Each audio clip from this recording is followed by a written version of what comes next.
우리 잠언서 2장 13절에서 19절 보겠습니다.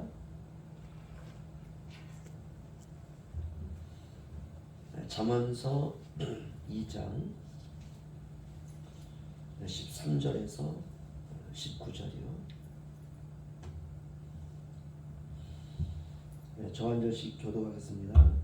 이 무리는 정직한 길을 떠나 어두운 길로 행하며 행악하기를 기뻐하며 악인의 폐역을 즐거워하나니 그 길은 구부러지고 그 행위는 패역함이라. 지혜가 돈을 음료에게서 말로에게서 구원하니 그는 젊은 시절에 짝을 버리며 그의 하나님의 언약을 잊어버린 자라. 그의 집은 사방으로 그에게 수월로 기울어졌나니 다 함께요. 누구든지 그에게로 가는 자는 돌아오지 못하며 또 생명길을 얻지 못하느니라. 아멘. 오늘 13절을 보시면 이 무리는 정직한 길을 떠나 어두운 길로 행한다 이렇게 말하고 있습니다. 그래서 오늘 제목이 정직하게 살다 가는 하나님의 나라라는 제목으로 함께 은혜를 받기를 원합니다. 정직이라는 말이 뭐죠? 이 바를 정자에 고들직 이런 뜻이거든요. 그러니까 바르게 구부러지지 않고 곧게 가는 것. 그런데 이 무리 이스라엘 백성들이죠. 성경 말씀은 믿지 않는 사람들에게 주신 말씀이 아닙니다. 믿는 성도들에게 주신 말씀이거든요. 근데 그들을 향해서 하나님께서 이 무리는 정직한 길을 떠나 어두운 길로 행하며. 정직이라는 게 뭘까? 바른 길이죠.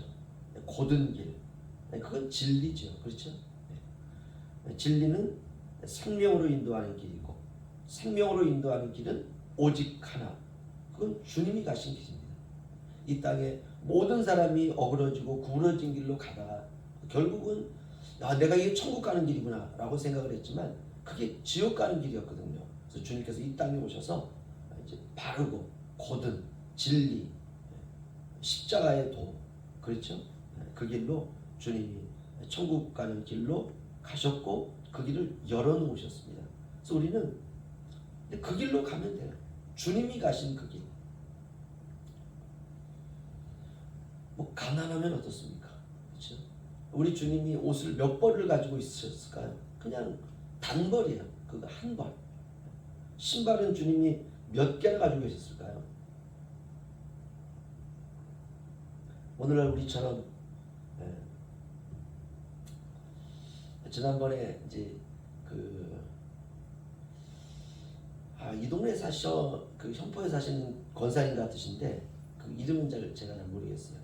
침례교회 다니시는 권사님 같으신데 가다가 이제 저희 집을 이제 잠깐 들리셨어요. 목사님 계세요 하고 그래가지고 이제 나가서 이제 뭐 이런저런 얘기하고 이제 가시는데 그런 얘기를 하시더라고요 저한테. 혹시 사택이 몇 명이나 있네요. 집사람 저 둘, 그 다음에 우리 딸 셋밖에 없는데 그랬더니 신발이 왜 이렇게 많네요.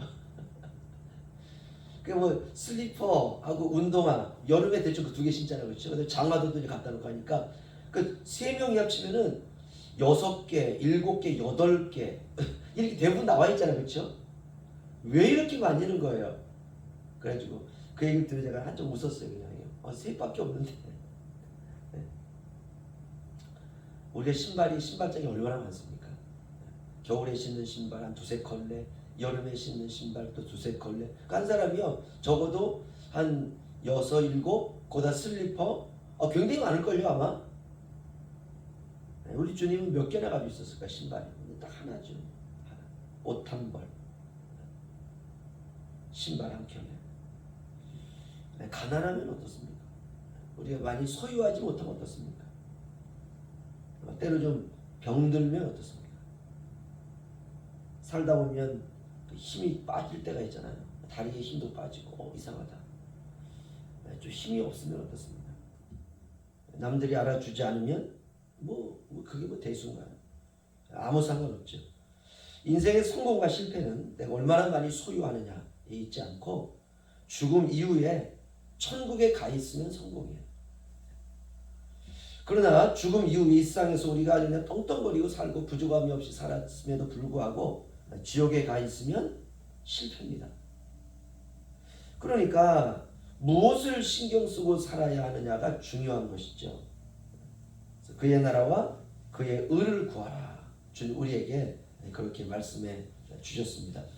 이 무리는 정직한 길을 떠나 어두운 길로 행하며 또 하나는 행악하기를 기뻐하며 악인의 패역을 즐거워하며 믿지 않는 사람들이 그릇되게 행하는 것을 보고 어그러지게 살아가는 것을 보면 안타깝잖아 우리는. 그렇죠?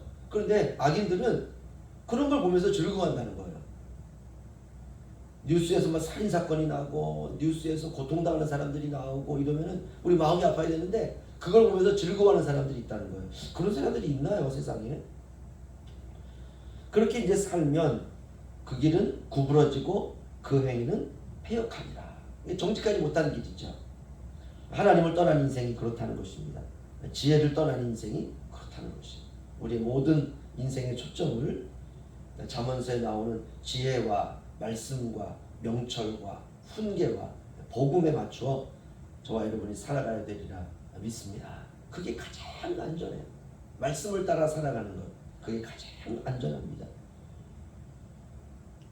사람들이 받아들이지 못하는 것이 무엇이냐? 말씀을 잘 받아들이지 못해요. 말씀은 나로부터 커밍아웃하는 거죠. 나에게 초점을 갖고 나만을 생각하고 이기적으로 살던 우리의 삶으로부터 이제는 나 이제 그렇게 살지 않겠습니다. 이게 커밍아웃하는 것이죠.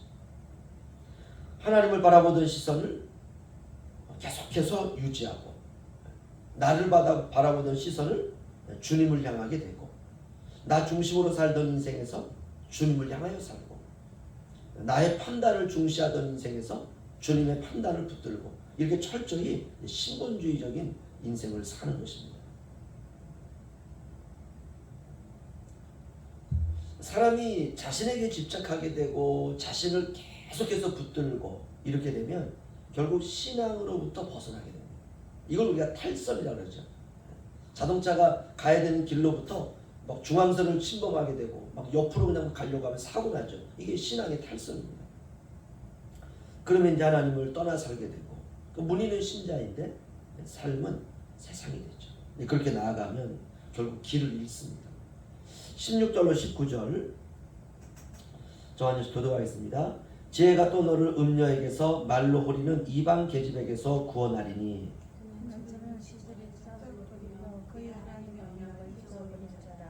그의 집은 사망으로 그의 길은 수월로 기울어졌나니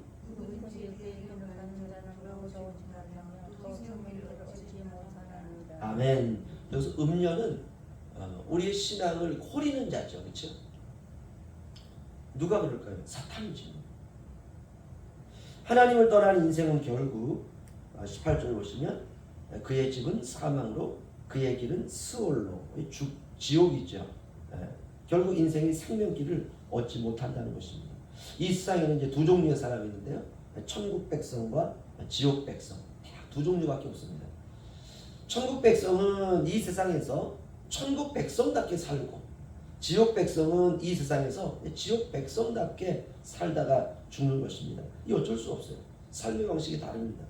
살아가는 방향도 다르고 때때로 우리가 살아가다 보면 이제 어려움과 시련이 다가올 때가 있죠. 그때 어려움이 십자가의 삶이라고 하는 걸 알아야 돼요.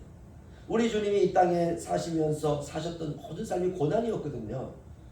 우리도 인생을 살다 보면 그 어려움이 다가올 때가 있습니다. 이 당연한 거예요. 정상적인 겁니다. 그래서 이 십자가의 삶이라고 하는 것을 우리가 잊지 말아야 돼요. 이게 십자가의 삶이구나. 이게 주님 가신 길이구나. 주님이 이 길을 걸어가셨구나. 이 억울한 길, 이 고통스러운 길, 이 시련의 길. 아니 이 세상을 살아갈 때 옷 한 벌로 살려고 하면 불편한 게 굉장히 많습니다. 주님 이 땅을 살아가면서 주님이 집이 있었겠어요? 집이 없었어요. 여우도 굴이 있고 공중의 새도 자기 같은 둥지가 있지만 인자는 머리 둘 곳이 없도다. 그러니까 이 세상에 집이 없이 살아간다는 건 이거는 너무 힘든 일이에요. 우리가 인생을 살다 보면 그렇게 우리의 인생의 소유가 점점점 없어지는 그러한 때가 우리에게 있죠. 억울해할 필요도 없고 힘들어할 필요도 없고 왜냐? 이게 신자로서 마땅히 걸어가야 되는 내 인생의 신앙의 코스구나. 이 코스에 우리가 들어선 것입니다. 다윗은 이렇게 고백했어요. 내가 사망의 음침한 골짜기를 다닐지라도 그러니까 사망의 골짜기를 갈 때가 있어요. 사망의 골짜기는 그 골짜기에서 만나는 주님이 있습니다. 거기서 나를 기다리고 계신 주님이 있어요. 이것을 우리가 십자가의 신비다 이렇게 말합니다. 그래서 우리의 고난에도 신비가 있는 겁니다. 우리가 고난을 당하는 이유가 사실은 정직하지 않은 이들 때문에 그렇죠. 그 속에서 신자는 연단받으며 사는 것입니다. 그렇다면 우리가 기쁘게 살아야 되죠. 이 세상에는 악한 자들이 있습니다.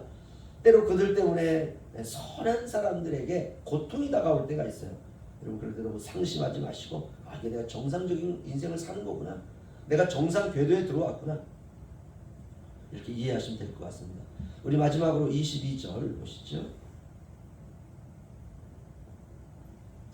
우리 한 목소리 읽겠습니다. 시작. 그러나 악인은 땅에서 끊어지겠고 간사한 자는 땅에서 뽑히리라. 아멘. 이것이 악인에 대한 최종 결론입니다. 악인은 인생을 살기는 살지만 의미 없는 인생입니다. 왜냐? 결국 땅에서 끊어지거든요. 그리고 간사한 자는 땅에서 뽑히리라. 멸망과 저주와 지옥으로 쓸려갈 수밖에 없는 그런 인생이라는 것입니다. 세상이 너무 악하죠. 우리가 이렇게 울릉도에 있기 때문에 세상이 악하다는 게 그렇게 이렇게 피부로 안 와닿을 수 있습니다. 그래서 우리가 육지에 가서 사는 여러 가지만 뉴스를 듣는다든지 우리가 보면 세상이 너무 악하다는 걸 알 수 있습니다. 사실 세상은 소망이 없죠. 소망은 주님에게밖에 없는 것이죠. 세상은 세상의 길로 가는 거예요. 신자는 신자의 길로 가는 것입니다. 가는 길이 달라요. 살아가는 방식이 다르고 지향하는 것이 다르고. 새벽에 나올 때 보면 가장 빛나는 별이 북극성이더라고요. 북쪽에 빛나는 가장 밝은 별입니다. 길을 잃었을 때 가장 빛나는 북극성을 중심으로 과거에 수천 년 전의 사람들도 별을 보며 다니는 거예요. 그쪽이 북쪽이니까. 그래서 일종의 북극성을 길잡이별이다 이렇게 말합니다. 우리 주님은 이 세상에서 가장 빛나는 북극성입니다. 우리가 길을 잃었을 때 주님을 바라보면 돼요. 주님만 바라보면 모든 게 다 분별이 됩니다. 모든 게. 특별히 나침반이 없던 시대에는 북극성 바라보고 가는 거예요. 그러면 분별이 돼요. 야, 이 길이 맞다. 이 길이 내가 어디를 가야 되는데 바로 이 길이 맞다. 거기를 중심으로 동서남북을 가늠할 수가 있습니다. 마찬가지로 이 세상에서 가장 빛나는 참빛으로 오신 우리 주님만 바라보면 이게 선인지 이게 악인지 이게 천국 가는 길인지 지옥 가는 길인지 분별할 수가 있는 것입니다. 잠언에서 말씀하는 지혜는 곧 예수 그리스도를 말합니다. 이 지혜가 육신의 눈으로 볼 수 있도록 이 세상에 오신 분, 그분이 예수님이고 이걸 우리가 성육신 이렇게 말합니다. 지혜를 입고 오신 예수 그리스도를 우리가 믿음으로 붙들고 살아가시면서 흔들리지 마시고 우리 하루하루를 승리해야 될 줄로 믿습니다. 저는 가끔 이제 새벽에 새벽 예배 나올 때 사택에서 여기까지 글쎄 한 20걸음이면은 예배당에 딱 오지 않습니까? 가끔 그래요. 가끔 이렇게 이제 딱 나올 때 보면 바람이 막 불고 뭐 나무가 흔들리고 그러면은 약간 우울해요. 내가 마치 무슨 황량한 막 그런 곳에 와 있는 것처럼. 그래서 그때는 빨리 뛰어서 와요. 그런 마음이 이렇게 들 때가 있습니다. 그때 제가 제 영혼에게 이렇게 말을 해요. 이렇게 천국 가는 거야. 나는 지금 천국을 가고 있는 중이야. 힘내라. 그렇습니다. 우리가 진리를 따라 살아가는 것, 그게 정직이에요. 바르고 고든 길.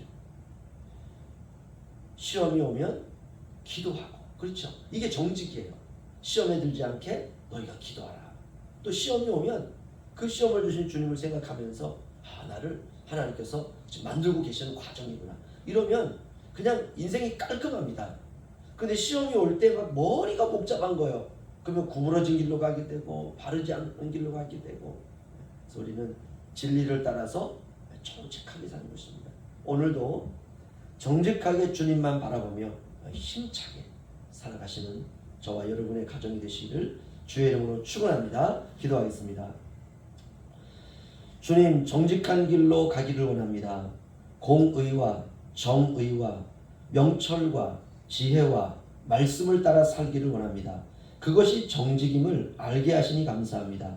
남들 부러워하다 인생 마치지 않게 하시고 주님께서 각 사람에게 메워주신 인생 감사함으로 다 살고 주님 앞에 가기를 원합니다. 진실한 인생은 주님의 뜻 안에서 사는 인생임을 가르쳐 주옵소서. 악인의 형통을 보고 부러워하지 않게 하시고 구부러진 길을 탐내지 않게 하시고 고난이라고 하는 시련의 십자가를 달게 지게 하여 주옵소서. 악인의 집은 사망으로 악인의 길은 수월로 기울어졌음에도 불구하고 때로 육신의 눈으로 그들을 부러워하다 세월을 허송하지 않게 하여 주옵소서. 그저 작은 밥상에 올려진 한 끼 식사에 만족하게 하시고 소소한 인생에 감사하게 하시고 원수의 목전에서 내게 베푸실 영원한 상을 바라보며 오늘도 우리의 처진 어깨를 펴고 살아가게 하여 주옵소서. 거룩하신 예수님의 이름으로 기도하옵나이다. 아멘.